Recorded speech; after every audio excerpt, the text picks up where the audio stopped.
The United Space Vessel Pioneer drifted slowly toward the massive ring-shaped station. Captain Alan Nichols stood on the bridge, hands clasped behind his back as he watched the alien structure grow larger on the main screen. This was it. First contact with an advanced alien federation that called itself the Galactic Consortium. "Comms officer, any response to our greeting?" Alan asked, his voice steady despite the tension in the air. Lieutenant Donna Walsh nodded, her fingers moving across her console. "Yes, Captain. They're transmitting docking instructions and welcome messages in over 30 different languages. The Universal Translator is working on them now." Alan nodded and turned to face the rest of his bridge crew. Each face showed the same mix of excitement and nervousness that he felt. They were making history today, the first humans to meet an established galactic civilization. "Dr. Cole, any new readings on the station inhabitants?" Alan asked. Dr. Samantha Cole looked up from her science station, her eyes wide with wonder. "It's remarkable, Captain. I'm detecting at least 12 distinct species based on biosignatures. Different atmospheric requirements, different biological compositions. They've built this station to accommodate incredible diversity." The Pioneer approached the docking bay, guided by tractor beams far more sophisticated than human technology. As they locked into place, Alan addressed his crew one final time. "Remember your training. We represent all of humanity today.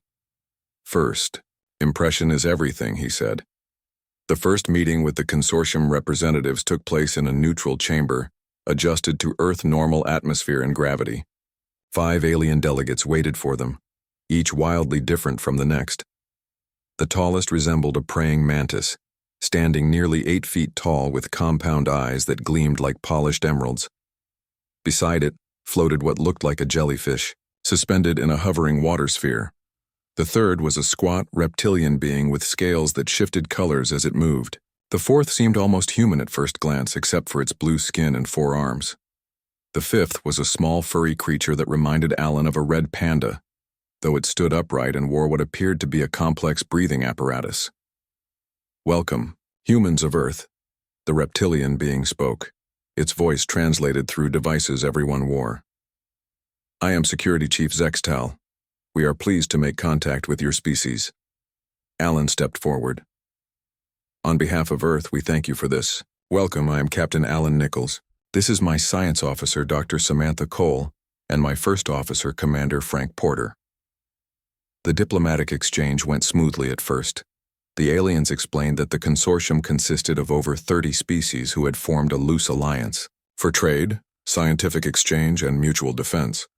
They seemed particularly interested in human history and biology. "You evolved on a high-gravity world?" asked the mantis-like being, identified as Scholar Vreen. "Fascinating. That explains much about your physical structure. Earth's gravity is within acceptable parameters for many consortium species," Samantha replied, "though I understand it would be uncomfortable for some." The conversation continued, until Zextal raised what Alan recognized as a security concern. "Before we proceed to the main council chambers, protocol requires all visitors to surrender weapons," the reptilian said. "This is standard procedure." Alan nodded. "Of course, we expected as much." He handed over his ceremonial sidearm, while Frank and Samantha confirmed they carried no weapons. The aliens looked at one another in what seemed like confusion. The jellyfish-like being pulsed rapidly, its colors changing. "Is something wrong?" Alan asked. Zextal tilted his head. "Our bioscanners still register your species as armed and potentially dangerous. Have you surrendered all weapons?" Alan frowned. "Yes, we've given you everything. None of us are armed now." The aliens conferred among themselves in their own languages. The universal translators caught fragments. Unusual readings. Potential. Error. Physical capabilities. Finally, Zextal turned back to the humans. "Perhaps there is a misunderstanding. Our scanners evaluate species based on natural offensive and defensive capabilities. Your species continues to register as dangerous even without external weapons." Samantha stepped forward, her curiosity piqued. "May I ask what specifically is causing concern? The blue-skinned, four-armed alien introduced as Medical Officer Nala responded. Your musculature density, bite force, bone structure, and endurance capabilities exceed safety parameters for unarmed diplomatic contact. The humans exchanged confused glances. These were just normal human traits. I assure you, Alan said carefully, we mean no harm. These are simply our natural physical characteristics. Zextal's scales rippled with what might have been skepticism. You claim all humans possess these capabilities, not just military personnel? Yes, Samantha confirmed. These are standard traits for our species. We evolved from pursuit predators on a world with many dangers. This revelation caused another flurry of alien discussion. The furry red creature, Ambassador Pick, looked particularly alarmed. A species of pursuit predators, Vreen observed. Most unusual in a technological civilization. Most consortium members evolved from grazing species, filter feeders, or specialized niches. Zextal made a decision. We will continue as planned, but humans must accept special security monitoring during your stay. Your natural capabilities would classify unmodified members of your species as deadly weapons in most consortium jurisdictions. As they were escorted deeper into the station, Samantha fell into step beside Alan. Captain, she whispered, do you realize what this means? In galactic terms, we're considered dangerous just by existing. Our normal human bodies are seen as weapons. Frank joined the conversation. No wonder they seem nervous. Even our civilian delegates would register as threats on their systems. Alan considered this information carefully. It could complicate diplomatic relations, but it might also give humanity an unexpected advantage in negotiations. The human delegation was brought to guest quarters designed to accommodate their needs. After the aliens left, Alan called his officers together. This changes our approach, he said. We need to emphasize our peaceful intentions while being aware that our biology itself intimidates them. Samantha nodded. It's remarkable. What's ordinary to us is extraordinary to them. Our ability to run for hours, our grip strength, even our teeth are apparently concerning to species that never evolved as predators. We should document everything, Frank suggested. This biological difference could be important for future relations. As night cycle began on the station, the humans settled into their quarters, aware that they were being carefully monitored. Outside their rooms, Zextal conferred with other security personnel, reviewing scanner data of the humans. Keep them under observation at all times, he ordered. I'm not convinced these humans have been truthful. No species could naturally possess such capabilities without being the apex predator of their world. The security officer didn't realize how correct he was. Humans were indeed apex predators of Earth, but unlike most predatory species in the galaxy, they had developed cooperation, empathy, and technology alongside their physical capabilities. This combination made them unique in the consortium's experience. The only species where an unarmed civilian equaled a deadly predator by galactic standards. As Alan Nichols drifted off to sleep, he wondered how this unexpected biological advantage would shape humanity's place among the stars. Tomorrow would begin a new chapter in human history, one where their very nature would challenge the established order of the galaxy. 6 months passed since the first meeting between humans and the Galactic Consortium. Proxima Station now housed a permanent human diplomatic outpost. The massive ring-shaped structure spun slowly against the backdrop of unfamiliar stars, home to thousands of beings from across the galaxy. Ambassador Gregory Martinez adjusted his formal jacket as he prepared for the Cultural Exchange Festival. At 52, with salt and pepper hair and steady hands, he represented Earth with dignity and patience. The last months had been challenging but rewarding as humans found their place among the stars. Security report, Ms. Blackwell? Gregory asked. Lisa Blackwell, head of security and former Marine, handed him a tablet. Her sharp eyes missed nothing. All clear, sir.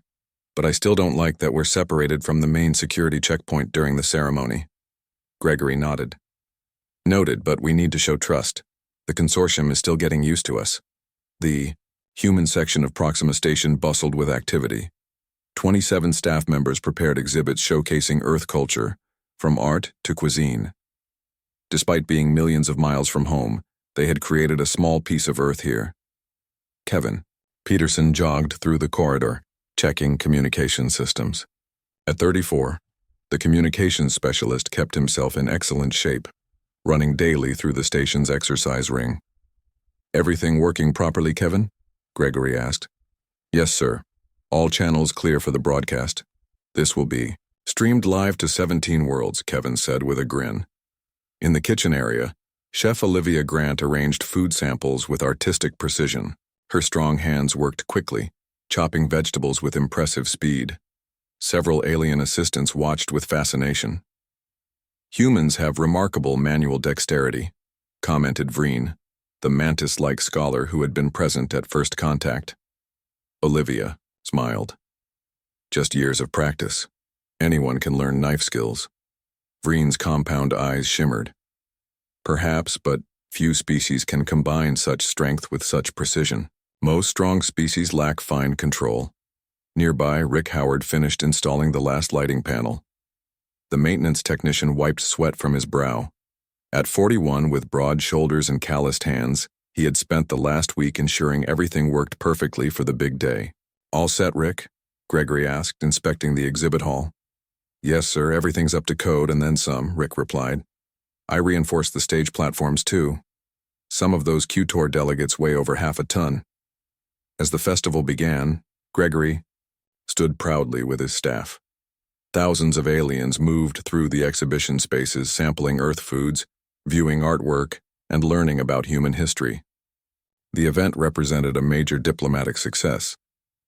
In the security control room, Lisa Blackwell frowned at her monitors. Something caught her attention. A group of insectoid aliens moved with unusual purpose toward the East Quadrant. They resembled the scholarly Vreen, but their exoskeletons were darker, with red markings. Computer, identify those individuals, she ordered. The system responded, species, Vithkar, related to Vreen, but from a different evolutionary branch. Note, Vithkar are flagged for heightened security monitoring. Lisa immediately reached for her communicator.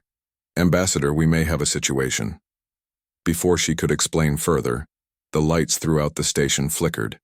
Emergency alarms blared, then fell silent. The main power grid had been compromised. The exhibition hall, Gregory looked up as the lights failed.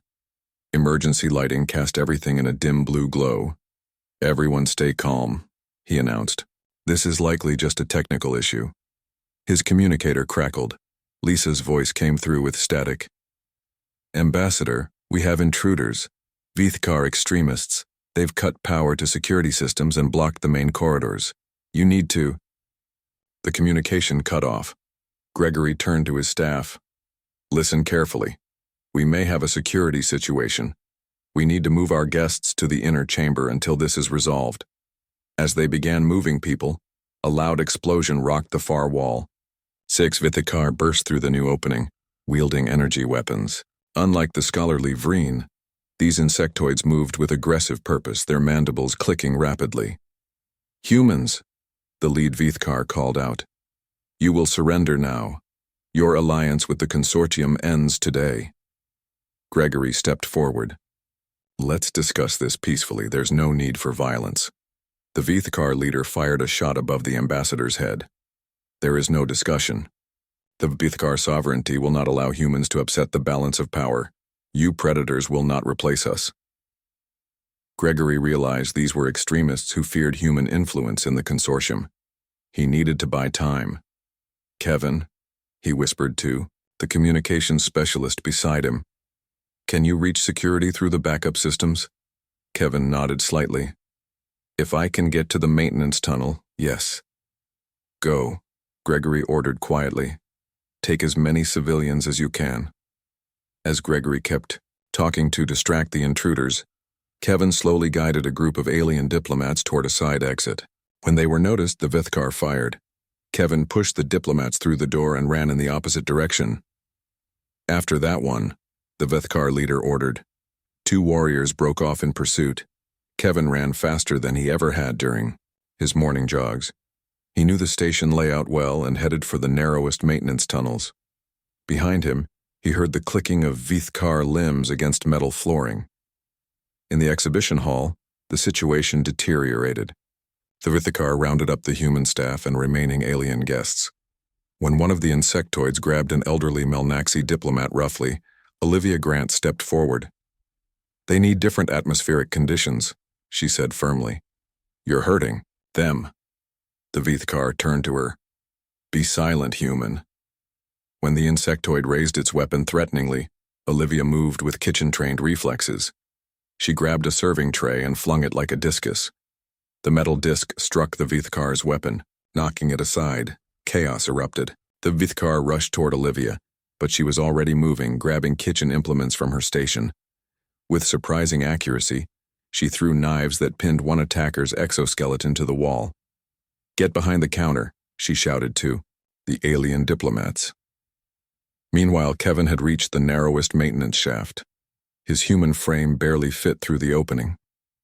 The pursuing Vithkar, with their wider bodies and rigid exoskeletons, became stuck trying to follow. Impossible. One click to the other. How can they move through such tight spaces? Kevin reached the backup communications panel and sent an emergency signal to security. Back at the exhibition, Rick Howard had been separated from the others when the attack began.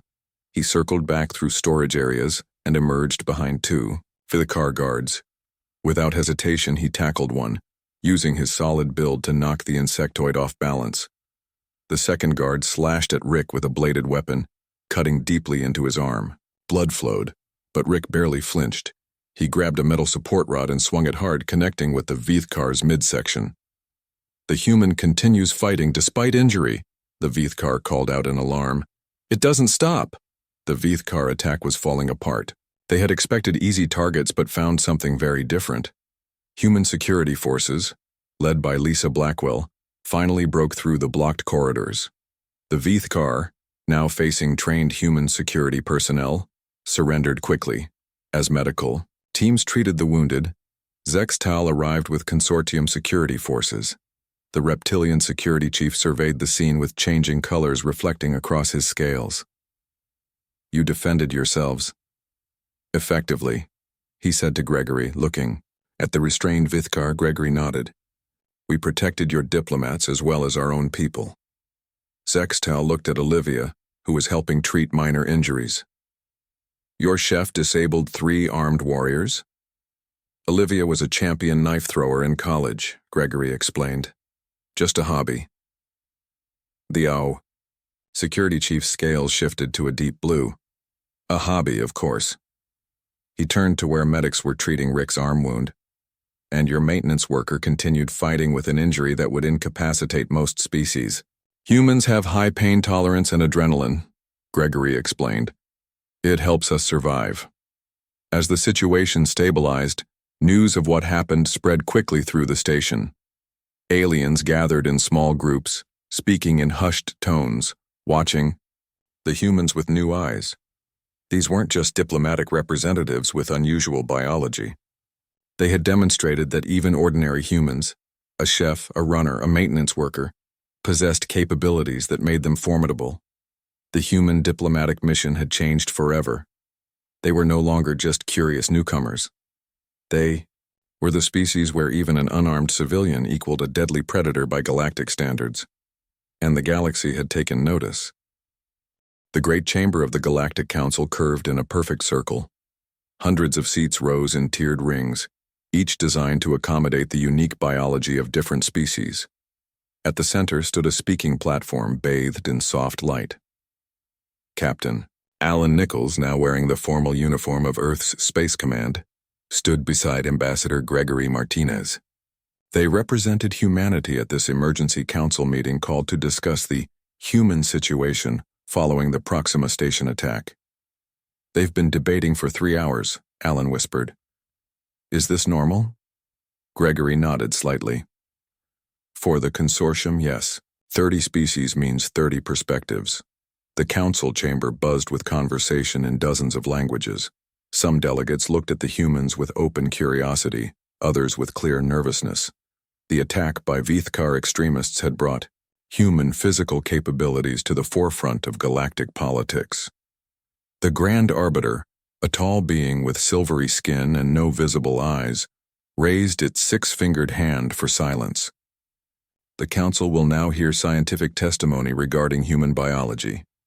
Dr. Samantha Cole of Earth, please approach the center. Samantha walked confidently to the speaking platform.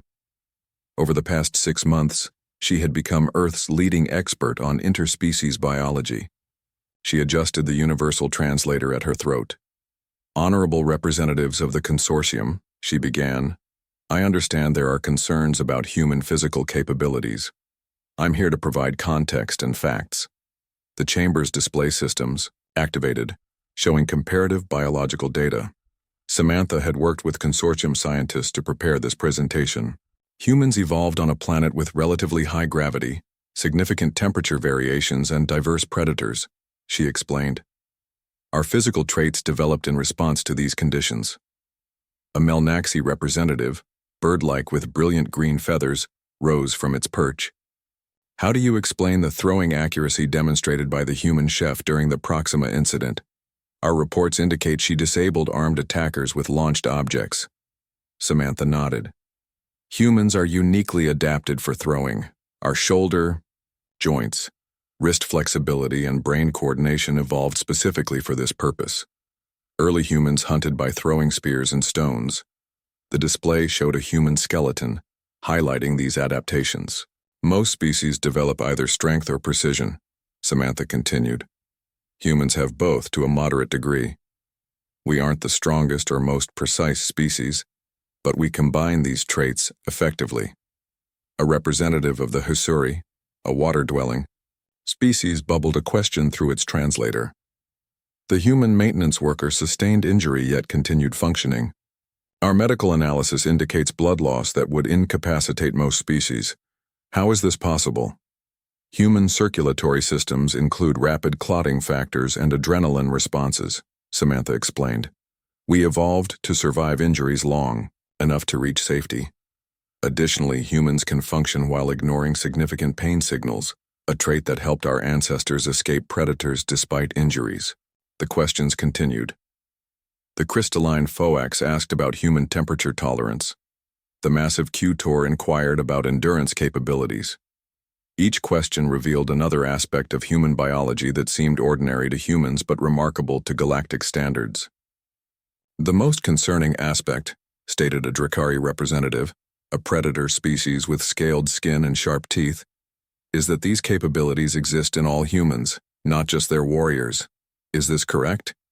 Yes, Samantha confirmed. These are baseline human traits. While there is individual variation, and our military personnel receive specific training to enhance these capabilities, the fundamental biology is common to our species. The Drakari representative's eyes narrowed. So every human ship, every human settlement is filled with potential combatants? Alan noticed the growing tension. He walked to join Samantha at the platform. If I may address this concern, he said. Humanity's history shows that physical capabilities alone don't determine a species' path. Despite our biological traits, we've built a civilization based on cooperation, not constant conflict. The Drakari made a dismissive gesture. Yet your history is filled with warfare. Yes, Alan acknowledged. We've made mistakes. But our capacity for empathy and cooperation has proven stronger than our physical capabilities might suggest. We've united our world and now seek peaceful relations with the consortium.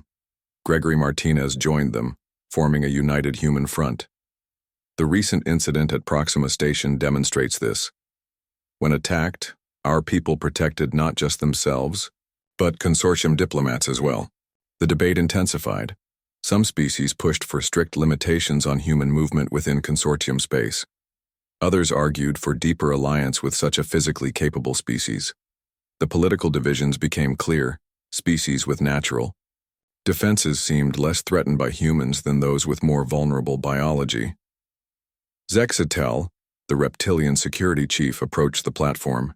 His scales shifted through thoughtful patterns of blue and green. I have observed humans closely since first contact, he stated. Initially, I considered them a security risk based solely on biological readings. I now believe this assessment was incomplete. The chamber quieted. Zextal rarely offered personal opinions. Humans possess physical capabilities that our scanners classify as weapons, he continued. But they also demonstrate restraint and protective instincts that our scanners cannot measure. During the Proxima attack, the humans could have eliminated the Vithkar attackers. Instead, they used minimum force and focused on protecting others. A representative of the Vreen, the scholarly relatives of the attacking Vithkar, rose to speak. We have analyzed human history records. Despite their predatory evolution, they have developed complex ethical systems restricting violence. They debate the morality of their actions and establish laws limiting their own behavior. This is unprecedented among predator species. Not all were convinced. The Phoax representative crystallized in a pattern indicating distrust. Words and promises mean little. How can we trust a species with such natural weapons to always remain peaceful? Samantha stepped forward again. Because those same evolutionary pressures that gave us physical capabilities also gave us something else. She displayed new data on the chamber screens.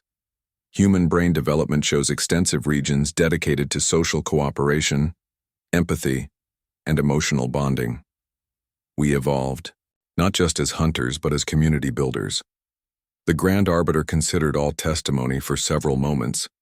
The silvery being finally spoke. This council remains divided on the human question. We will not reach consensus today. The Arbiter turned to face the human representatives directly. However, we acknowledge that humanity has acted with restraint and honor since our first contact. The Proxima incident, while concerning, demonstrated protective rather than aggressive tendencies. The decision was announced. Humans would maintain their diplomatic presence and limited trade rights. A joint scientific commission would study human biology further, seeking to better understand this unusual species. Military alliance discussions would be postponed until more data was gathered. As the council session ended, Alan, Gregory, and Samantha were approached by representatives from several species. Some offered tentative friendship, others remained cautious but respectful. The Drakari representative, War Chief Krav, was the last to approach. The predator species stood eye to eye with Alan, evaluating him closely. "Your people interest me, Captain," Krav said. "You carry the body of a predator yet claim the mind of a protector. The Drakari Dominion will be watching to see which proves stronger in the end." With a slight bow, the Drakari departed, leaving the humans with an unmistakable sense that they had been issued a challenge. What did he mean by that? Gregory asked quietly. Alan watched the Drakari's retreating form. "I think we've just been invited to prove ourselves." As they left the council chamber, Samantha looked thoughtful. "We've made progress today, but we still have much to prove. The galaxy isn't convinced yet that a species where even civilians equal deadly predators by their standards can truly be trusted as allies." Alan nodded. "Then we'll just have to keep showing them who we really are." 1 month after the Galactic Council meeting, a formal message arrived at the human embassy on Proxima Station. Ambassador Gregory Martinez read it twice, then called Captain Alan Nichols and Dr. Samantha Cole to his office. "The Drakari Dominion has issued a challenge," Gregory said, sliding the translated document across his desk. "They want a human to participate in something called the Trials of Dominion." Alan picked up the document. "This is a ritual combat demonstration. The Drakari use it to maintain their status in the consortium." Samantha frowned. "They want us to send a warrior to fight?" Gregory shook his head. "Not exactly. The trials involve multiple challenges: endurance, intelligence, and combat skills. The Drakari are testing our capabilities, not just our fighting ability." Alan looked troubled. "This is a political move. If we refuse, we appear weak. If we accept and fail, they use it to argue against human inclusion in the consortium." "And if we succeed?" Samantha asked. "Then we gain the respect of a powerful faction within the consortium," Gregory replied. "One that currently views us with suspicion." They debated for hours. Military advisors suggested sending a special forces soldier. Diplomatic staff wanted to politely decline. The debate ended when a quiet voice spoke from the doorway. "I'll do." They turned to see Paul Wright standing there. At 48, with gray-streaked brown hair and weathered skin, he wasn't an imposing figure. As the geological survey team leader, he spent most of his time studying alien minerals. "Paul, this isn't your concern," Gregory said gently. "With respect, Ambassador, it is." Paul entered the room. "The Drakari think all humans are warriors. Sending a soldier proves nothing. But if an ordinary scientist can complete their trials," Alan understood immediately, "it would show that even our civilians possess the traits they find so concerning." Paul nodded. "Exactly. I've spent 20 years doing fieldwork on Earth before coming here. Deserts, mountains, Arctic regions. I'm no soldier, but I know how to endure harsh conditions." Samantha studied him skeptically. "The Drakari are apex predators. Their challenges will be extremely difficult." "Good," Paul said simply. "Then it means something when I complete them." 2 weeks later, Paul Wright stood on the surface of an uninhabited moon. The rocky landscape stretched in all directions, barren and hostile. Around him gathered representatives from dozens of consortium species, come to witness the trials of Dominion. War Chief Krav approached. The Drakari leader looked surprised at the human before him. "This is your champion?" Krav asked, voice rumbling, through his translator. "He bears no warrior markings." Gregory, standing nearby as Earth's official representative, replied, "Paul Wright is a geologist. He studies rocks. He volunteered for this challenge." Krav's slitted eyes widened slightly. "A scientist? You send a knowledge seeker to face trials that have broken warriors?" Paul met the Drakari's gaze. "On Earth, scientists often work in the most extreme environments. We go where others cannot." Krav seemed amused. "Very well. The trials begin, with endurance. The first challenge required participants to cross 10 miles of rough terrain while carrying a heavy pack. 6 competitors from different species lined up alongside Paul. Some had obvious physical advantages: multiple limbs, powerful muscles, specialized breathing systems. As they set off under the weak light of a distant sun, Paul established a steady pace. He wasn't the fastest, but he moved with deliberate efficiency. 2 competitors surged ahead while the others kept pace with Paul. The terrain grew steadily more difficult. Sharp rocks gave way to loose scree, then to steep inclines. The temperature fluctuated wildly as they crossed from shadow into harsh sunlight. Paul relied on his field experience. He controlled his breathing, conserved water, and maintained a sustainable pace. One by one, the other competitors faltered. A multi-limbed being collapsed from exhaustion. Another suffered from heat stress in the direct sunlight. By the halfway point, only Paul and one other competitor remained, a feline-like being from a desert world. They exchanged respectful nods as they continued side by side. When they reached the finish line, Paul was second by only minutes. The watching consortium members murmured in surprise. The human had outperformed species specifically adapted for harsh environments. "Well done," Krav acknowledged. "But endurance alone means little." Next comes the trial of cunning. The competitors faced a complex maze filled with environmental hazards and puzzles. Success required both intelligence and adaptability. Paul approached each puzzle methodically. When faced with a toxic gas chamber, he fashioned a crude breathing mask from his equipment. At a seemingly impassable crevasse, he used basic physics to create a counterweight system with rocks. "The human uses tools," observed one of the consortium scientists. "Many competitors rely solely on natural abilities." Samantha, watching from the observation area, nodded. "Tool use is perhaps our most natural ability." Paul emerged from the maze in first place, dusty and tired but unharmed. The watching crowd had grown larger as news spread of the human's performance. The third trial tested raw physical strength. Competitors had to move heavy stone blocks to form a specific pattern. Here, Paul's ordinary human strength seemed a disadvantage against beings evolved for power, yet he approached the challenge differently. Rather than trying to lift the massive blocks directly, he created simple lever systems using smaller rocks. When that proved insufficient, he repurposed parts of his pack to create rolling platforms. He compensates for lesser strength with greater efficiency, Krov noted, watching closely. Paul completed the challenge not in first place but well ahead of several naturally stronger competitors. His hands were bleeding from the rough stones, but he showed no sign of stopping. The final trial awaited. Combat against a predator native to the Drakari homeworld. As Paul caught his breath, Gregory approached with concern.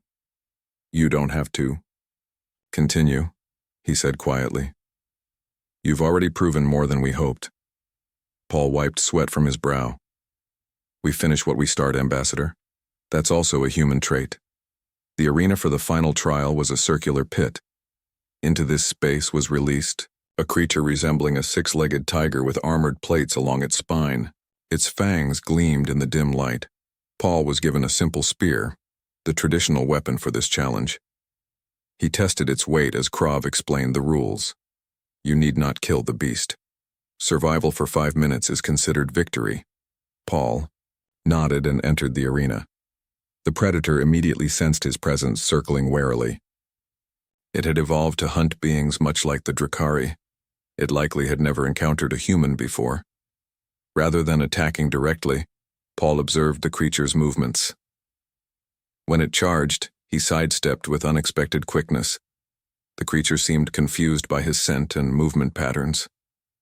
"He doesn't fight like a predator," one observer noted. "Yet he doesn't flee like prey either." Paul used the environment to his advantage, keeping rocky outcroppings between himself and the beast. When direct confrontation became inevitable, he used the spear not to stab but to create distance, striking the ground to make noise and confusion. 3 minutes passed. 4. The creature grew frustrated, its charges becoming more erratic. Paul sustained a glancing blow to his leg, but continued his strategy of deflection and misdirection. When the signal came marking 5 minutes, Paul backed carefully toward the exit. He had survived not through superior strength or natural weapons, but through intelligence and adaptability. As medical staff treated his minor injuries, Krov approached. The Drakari war chief studied Paul with new respect. "You faced our challenges differently than any before you," Krov said. "Not the strongest, not the fastest, yet effective in ways we did not anticipate." Paul nodded tiredly. "Humans rarely win through superior natural abilities. We win by adapting, by thinking differently, by enduring when others cannot." Krov made a gesture of respect. "The Drakari acknowledge your victory. If this is truly the capability of an average human, then your species is indeed formidable in ways our scanners cannot measure." As news of Paul's success spread through the consortium, perceptions began to shift. Humans weren't just physically dangerous by galactic standards. They possessed something potentially more valuable: the ability to overcome challenges through intelligence, endurance, and adaptation. A geologist had accomplished what diplomats and soldiers could not.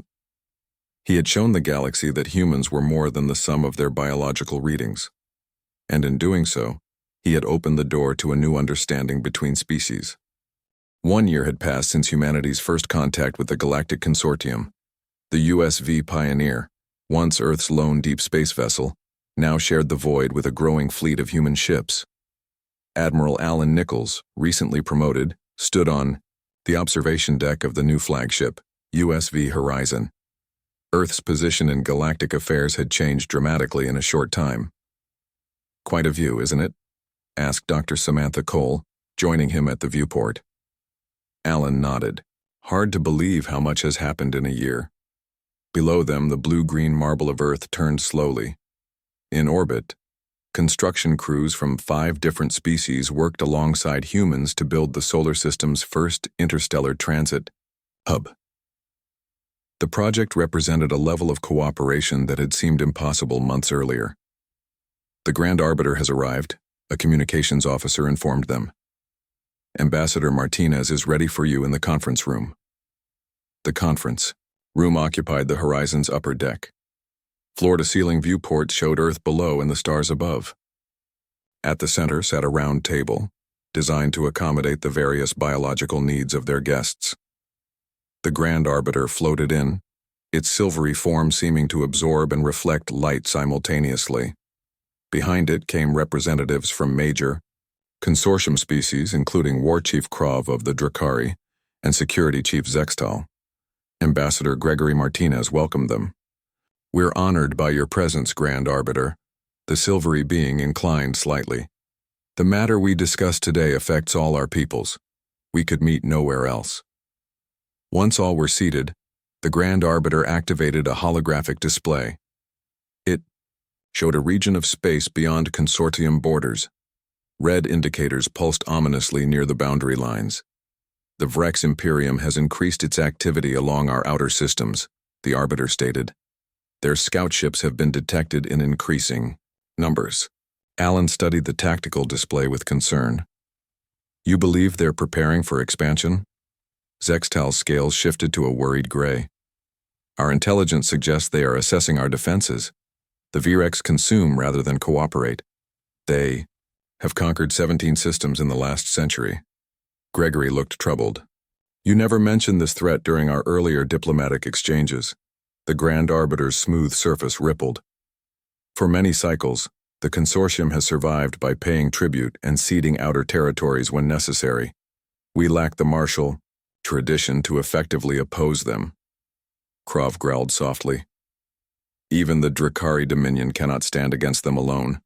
Our numbers are too few, our territories too scattered." "And now you think humans might help?" Alan asked, understanding dawning.